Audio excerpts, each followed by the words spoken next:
Hello world, and welcome to the podcast for educators passionate about computing and digital making. I'm James Robinson, Senior Learning Manager here at the Raspberry Pi Foundation, and this is the second of 4 episodes released to accompany the latest issue of Hello World magazine. This issue explores online safety and security, asking what we mean by those terms and how we can better teach the skills that young people will need to use computers effectively and safely and responsibly. In today's episode, we're talking to Claire Walden, a Cyber Protect officer with Thames Valley Police in the UK, who's also an ex-teacher, to discuss cybersecurity in schools. So over to my colleague Laura to introduce our guest. Hi, I'm Laura James. I'm a Learning Manager at the Raspberry Pi Foundation, and today I'm joined by Claire Walden. Claire, welcome to the Hello World podcast. Thank you very much. It's a pleasure to be here. Thank you, Laura. That's great. Before we get into the details of our discussion, why don't you tell us a little bit about yourself? I work at Thames Valley Police in the Cyber Protect team. I've been working within the police now for 3.5, 4 years nearly. But actually before this sort of life that I started, I was previously a primary school teacher in the southeast of the UK.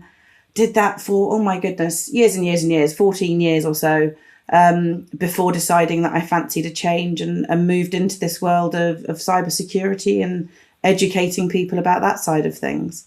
Wow, that sounds like a big career change. How did it come about? And are there many parallels with working in a primary school to working in a police force? Weirdly enough, yes, there are plenty. It came about because the team here in the southeast, so it's SOROCU, the Southeast Regional Organised Crime Unit, were looking for someone with school experience who could help them with outreach work that they were doing around cybersecurity advice for schools, but also around the cyber choices side of things. And I'm sure I'll talk more about that programme a bit later, but it's a safeguarding programme, essentially, an intervention programme to try and support young people with, schools and young people with being safeguarded from committing computer misuse offences like hacking illegally and stuff like that. Yeah, as I say, several years in, and I'm loving it. And as you say, you know, the parallels, oh my goodness, there are so many. It's still everything I do in my role is education and trying to communicate a positive message and build on the sort of the glow that I used to get from teaching kids and seeing them light up when they were learning something new is similar to the kind of expressions and interaction you get with people when you're trying to help them improve their cybersecurity. It sounds like you're making a really big impact as well, like seeing many, many more schools than maybe just your own school that you're at. Yes, absolutely. So we've reached, I don't even know how many, but a lot so far already, particularly this term. We've been absolutely snowed under with requests. Not that I want to stop people, you know, we want more, keep them coming, but it's been brilliant. Is that the way it works then? Schools request you to come and visit, or do you go and proactively contact schools saying we're available? We don't go directly to the schools themselves unless they've been a victim of a cybercrime already, in which case we will offer our services to them, all of which are fully funded, essentially free, therefore, which is always a bonus for schools who have limited budget, I know. But what we have done is a lot of outreach to try and get the message out to schools. Brilliant. Okay, thank you for that, Claire. Let's get into it. This is a teacher tips podcast. So what is your first tip for teachers? I actually am going to cheat a bit here. I've got 2. Okay. So firstly, my main thing is that as a teacher, you are teaching in what is now a digital age, right?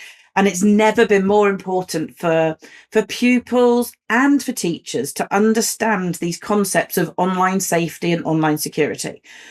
So we need to be, as teachers, encouraging and supporting young people to really fully understand that as they go into this life where there's this ever-evolving digital world, they've got to have some responsibility for adopting security and engaging in really good cyber behaviours as part of that, both as potential victims of cybercrime, but also the potential of becoming offenders of cybercrime as well. So we do actually have on our website a really great list of useful resources for schools broken down into different phases of education, so key stages. And those all encourage cybersecure behaviours and ethical use of computing. The second tip is really probably going to go on a bit here because this is something I'm particularly passionate about now, but everyone that's a user on a school's network now has got a huge role to play in safeguarding that system, the wealth of information that schools hold, as well as the users themselves. But schools hold information like financial records, pupil safeguarding data, medical data, and loads more besides. So as part of protecting that, one of my major tips then is around passwords and making sure that your password that you are using is long, strong, well protected and unique to your school account. So by long, strong and well protected, I mean not written down on a post-it stuck on your laptop, not scribbled on a piece of paper that you keep in your unlocked desk drawer or tucked inside your notebook or your register. I have seen all of these in my experience in schools. Me too. I've seen them with not just pupils, but I've seen it with staff as well. Yes, definitely, all the time.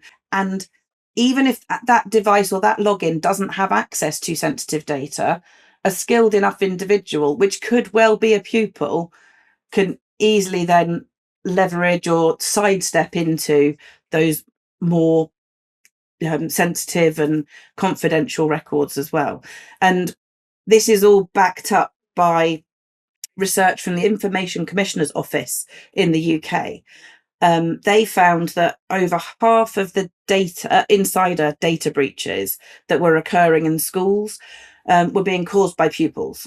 And over 29% of insider attacks were being committed by pupils using credentials they had either stolen or guessed because they were a weak password or had found written down somewhere. So they weren't hacking in, they were logging in using credentials they'd found, essentially. So to build strong passwords then, what the National Cybersecurity Centre recommend, they recommend using 3 random words to build really strong passwords that are easy to remember and easy to type as well. And these passwords need to be 13 characters or longer. So one example might be London beach music. Now, what we would suggest then is you put a capital letter at the beginning of each word. But obviously, we know that there are platforms out there that will require you to include those symbols, those numbers when you're logging in. So what we suggest is that those are done by adding in additional characters for further password strength, as opposed to those substitutions that we know everyone used to do, like an @ sign for an A. Exactly. Yeah. Everyone knows them. Cyber criminals know them too. So we need to avoid those kinds of substitutions. So instead, you have London beach music. Now we could add in a number and a symbol. So we could have London 7 beach $ music, or London beach 5 ampersand music. They get a lot stronger the more characters you add on. So it's a brilliant way of creating and using long, secure passwords. One of the things that my students, when I would do password lessons with them, would be like, oh yeah, I've got a really good password, but I use it for everything. How do you get across the fact that they need to have different passwords for all of their different services, though? There was research done that showed that adults certainly have over 200 online accounts each. So if we are reusing that same password across multiple of those or all of those, the problem with this is if one of them gets breached, criminals have ways of running that username and password combination. So then it will be a domino effect of accounts disappearing into somebody else's control. So what we suggest then, certainly for those pupils that are on their own devices already, is that they use something called password managers. You can have apps that do it for you. You can have it inbuilt into some devices. Password managers are definitely a way of creating, so that you can create these random strings if you wish to and save them within a password manager, or create your own and save them within a password manager. So follow that 3 random word guidance. But it means that you can have separate passwords for each account that you are creating, each device that requires a longer password. and keep yourself that much more secure should a password of yours be breached or hacked anywhere. Because we don't want to be letting criminals in the easy way. So putting stronger passwords on, using those password managers, but also turning on two-step verification. Just again to say that, I was just going to ask, like, would you suggest students use that? Because then often they have to use their phones for two-step verification, and obviously we don't want phones in classrooms. So in school, that can be harder to put in place. Absolutely. And I mean, there are ways around it. That two-step verification can be done by things like email. You can potentially set something like a PIN code as well for them to have as the password. You can use biometrics, but again, that requires the devices to be able to do that aspect of it. So it is tricky to put that sort of stuff in place in school, but we can definitely encourage pupils to adopt those kind of behaviours in their personal life to protect them at home. And certainly I would say for staff accounts, it's really important to have two-step verification on, particularly where they're able to log in remotely to the site. Two-step verification, so important in this case, because we have seen examples of schools and businesses going down where remote access is being abused, essentially, and used where two-step verification is not in place on that. In your amazing article that you wrote for Hello World, thank you for that. I liked your statement that said cybersecurity is a safeguarding issue. Can you expand on that? Schools hold a lot of data, and I mentioned that before. So protecting that kind of data, that personal data, that financial data, that safeguarding data is critical to safeguarding. Things like multi-factor authentication, that two-step verification I was just talking about, things like patching and updates, backups to like those technical backups, those data backups, having a decent cyber incident response plan that everyone understands and can follow. All of those things underpin safeguarding by helping schools to protect the school's management information system and pupil safeguarding data. Very recently, we actually had a school in our area who fell victim to ransomware. I was talking to the sergeant of the investigations team just last week. Pupil personal information, including medical records, safeguarding records about pupils and their families, and more, has been claimed by the perpetrators to have been exfiltrated and leaked onto the dark web. Oh, that's terrible. It absolutely is. It's not just about safeguarding the pupil data. We also need to be safeguarding pupil outcomes by ensuring that learning can continue if there's a cyber incident that occurs. So yes, the data being leaked is awful, and that does happen, but there are other safeguarding risks as well, and staff well-being being another one. And I know that doesn't strictly fall under all of the safeguarding legislation, but if you're not safeguarding your staff's well-being, then you're not going to be safeguarding the pupils because they won't be at their best to do their job. In your article, you actually said, I was shocked, you said that 44% of primary and 60% of secondary schools have had a data breach in the last year. That's terrible. And if we drill down further into that data, it was very clear from that. I think it was 9 or 10% of secondary schools are experiencing ransomware attacks, which is a lot. Another real world example, there was a school in our area just before the new academic year began. They suffered a ransomware attack, and the staff had over half a term with no access to all of their short, medium and long-term plans. They then had issues, obviously, with administering their year 7 pupils who were coming in. They had to inform all the parents of the attack. And initially they were saying, we don't know yet if there's been any data breach or not, but hey, parents, there's been this breach. And the reputational damage there as well is huge. What would be your current advice to a school that was experiencing a ransomware attack? Report it to police, report it to DFE. And speak to your IT, so liaise with your IT provider to make sure that you have got backups in place. And actually, that's one of the things that I would say sort of pre-ransomware attack is have the right resilience in place so that if it happens, you've got those backups that you can go to retrieve that data from and test that those backups are working, because you don't want your staff to be half a term without access to their plans. And it is a whole school thing, isn't it? I think a lot of people hear the words cybersecurity and assume, oh, it's just the IT team's problem. But as you've hinted, it's a whole school thing, isn't it? Pupils, staff, teachers. I think with cybersecurity, people very much often, and this comes from the conversations I've had with schools, they're like, oh, well, we are assuming our IT provider's already doing that. But if you're assuming, you don't know. And certainly in the UK, what the Department for Education are now expecting of schools is that senior leadership teams will be owning this, because it's risk management, essentially. Risk management is what it falls to. Yes, your IT team will work with you and put in place the technology, the technical bits that need doing behind it to make it all work. But the risk is, well, as I've said with those stats, it's quite high. So schools need to be taking this seriously and managing and owning that risk and understanding it. We both, as ex-teachers, we know how difficult it is to make time for training and development in schools. Time is so precious, isn't it? What's your take on that? How would you encourage schools to make sure that staff training is a priority for this? Ultimately, this is no longer something to just add as a nice to have. It's a must. With everything else in safeguarding, staff have to do their annual training, and it's a requirement. And certainly I would be treating this as much the same. It's a safeguarding risk, so it's got to be a required piece of training.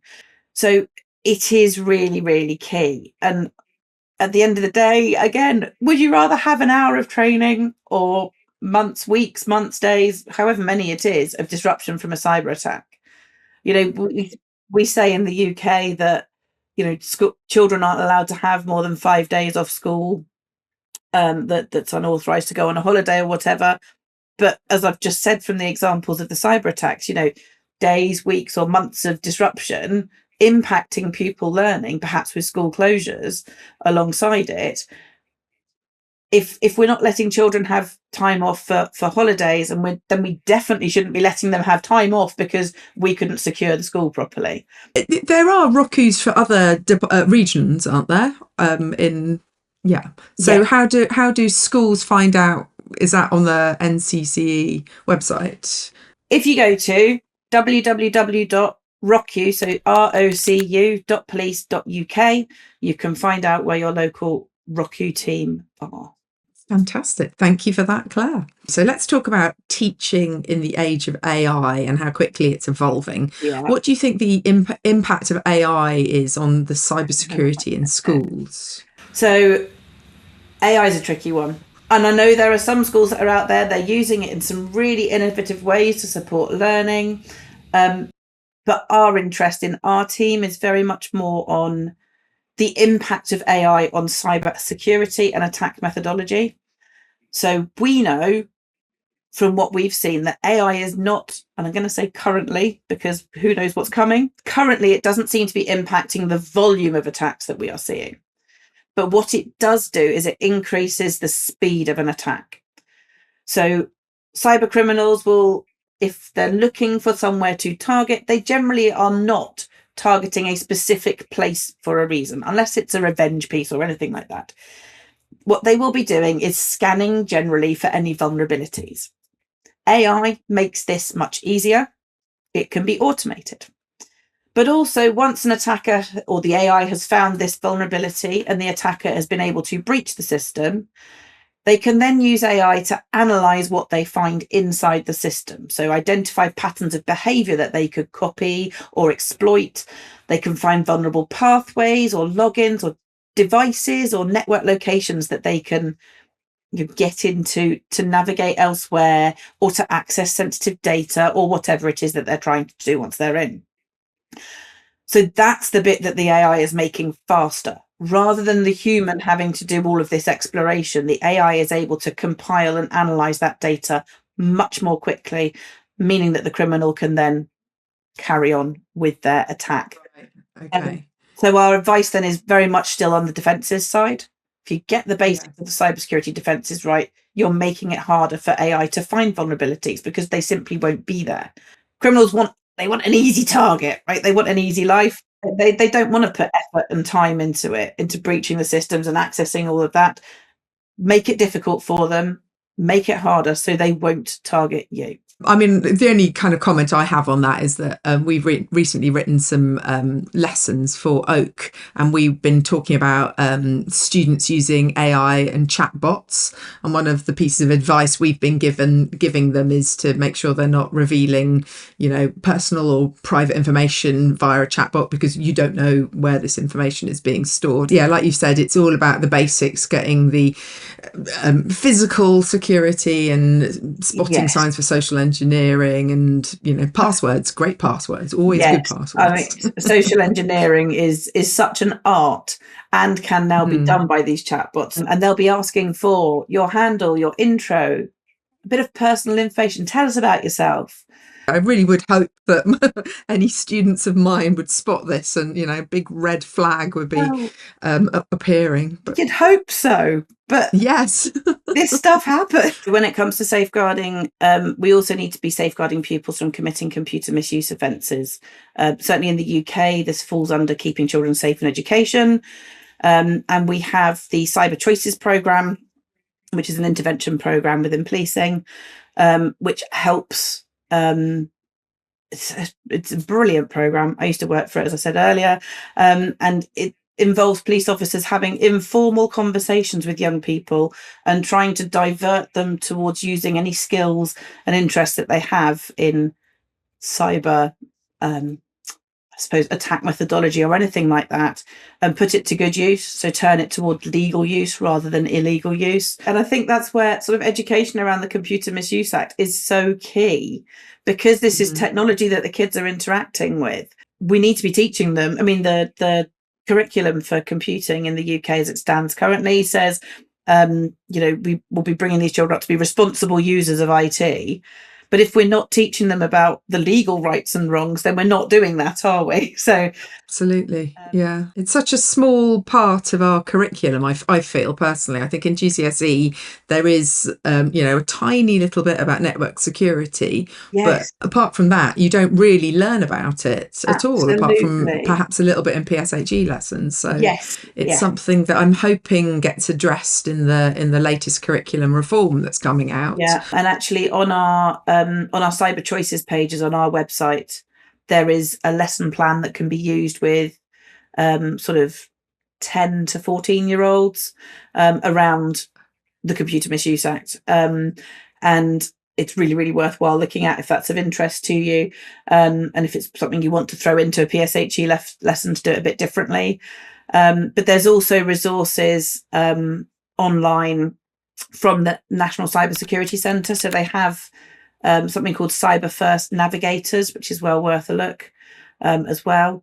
Another added benefit, I guess, is if we can teach the young pupils about good password cleanliness and things like that, they can then teach their parents and their grandparents when they go home. So then it hopefully filters out from what we're teaching in schools. Yeah, it's so important. And I ask them to take it home and teach their parents and their carers and the other adults or their older siblings how to do this, because as I say to them, I'm willing to bet that not all of your parents are using secure passwords and having a unique password on each account that they've got.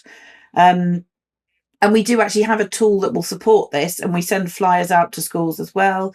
And this is our police cyber check tool, which I cannot recommend highly enough. There's 3 tiers within it, so foundation, improver and enhanced, and the each tier has a few actions within it that you can take to make it harder for criminals to get access to your accounts. And the harder it is for them, the less likely they are to target or turn you into a victim. Brilliant. Thank you so much for that, Claire.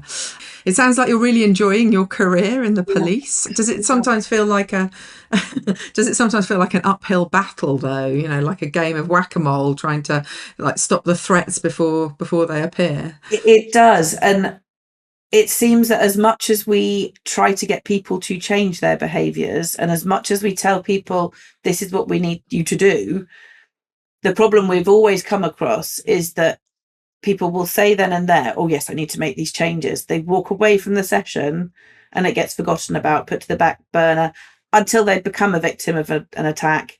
and then it suddenly becomes very important. And obviously we don't want people to reach that point. We don't want attacks to happen. We want to stop them before that. Well, hopefully the podcast will be broadcast far and wide, and people will be joining your websites and having a look at your resources as soon as possible. I really hope so. Okay. Thank you so much for joining us today, Claire. Thank you so much, Laura, for having me. It's been an absolute pleasure to share what I know. Well, that's it for today. I hope you found today's discussion useful, and we've given you some practical tips to use in the classroom. See you next time. Goodbye. Thank you, Laura. You can check out the full version of Claire's article in the latest issue of our Hello World magazine, which is out now. And whilst you're at it, if you haven't already, head to helloworld.cc to subscribe, explore our back issues, and listen to more episodes. What are you waiting for? That's it for today, but Laura will be back in a few weeks discussing practical tips on teaching online safety and security in the classroom with Chanel Belvin. Thank you for listening. Goodbye.